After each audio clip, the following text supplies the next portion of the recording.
បាទជំរាបសួរអ្នកនរគ្នាខ្ញុំថ្ងៃហ្នឹងមក camping បាទថ្ងៃនេះខ្ញុំធ្វើការមក camping តែថ្ងៃហ្នឹងខ្ញុំមានអារម្មណ៍ថាហត់ដល់ថ្ងៃហ្នឹងមក camping កន្លែង kit ទេកន្លែងវា kit សម្រាប់តែ kit ទេខ្ញុំធ្វើការលេងសិនតែวันដំបូងយើងចង់ហាត់ប្រាណ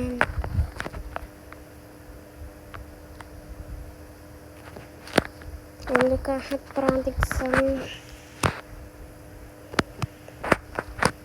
អូយហាត់ប្រាណមួយថ្ងៃសិនឥឡូវដូចខ្ញុំនៅក្នុងភ័យអញ្ចឹងវាអត់មានការងារធ្វើទេនៅកន្លែង camping អញ្ចឹងចង់ឥឡូវខ្ញុំក៏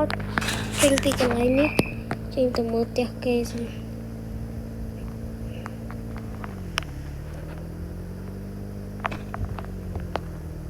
ខ្ញុំឃើញហានេះគេទុកចោលឥឡូវធ្វើការយក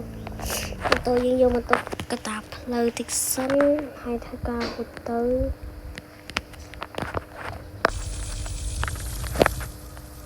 អូតាមពុតអានេះដូចបងអានេះតាមពុតនឹងបោះពលីណាទៅយកមកឲ្យដឹកអំណោយគេភូមិខ្ញុំនៅភូមិក្របាទ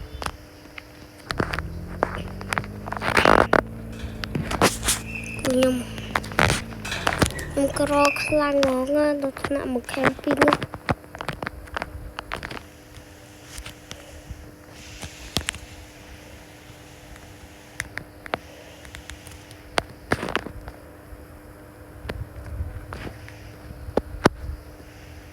ខ្ញុំ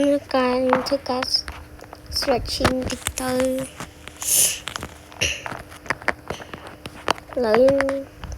ខ្ញុំមានអារម្មណ៍ថាចង់ជិះមកលេងមើល neighborhood មួយទៀតតិចសិន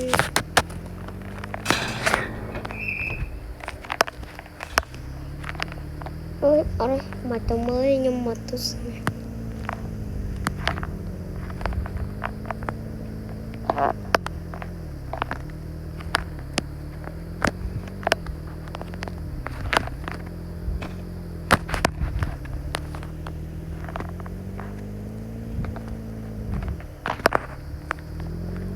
កាត់ទៅហក់លេងនៅនោះសិន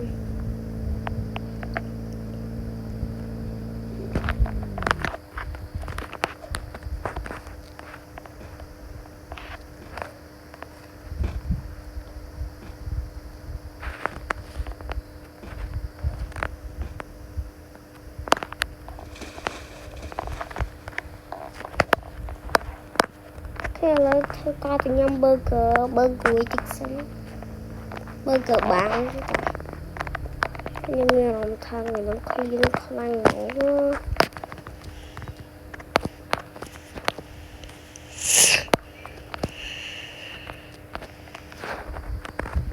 ខ្ញុំបងមកហើយខ្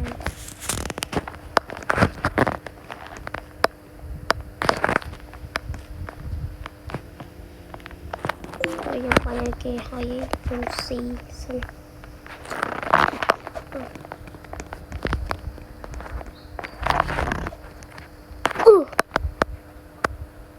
ទូឆេះតើមកឆេះមកដែរនោះបានតែមានទៅទេ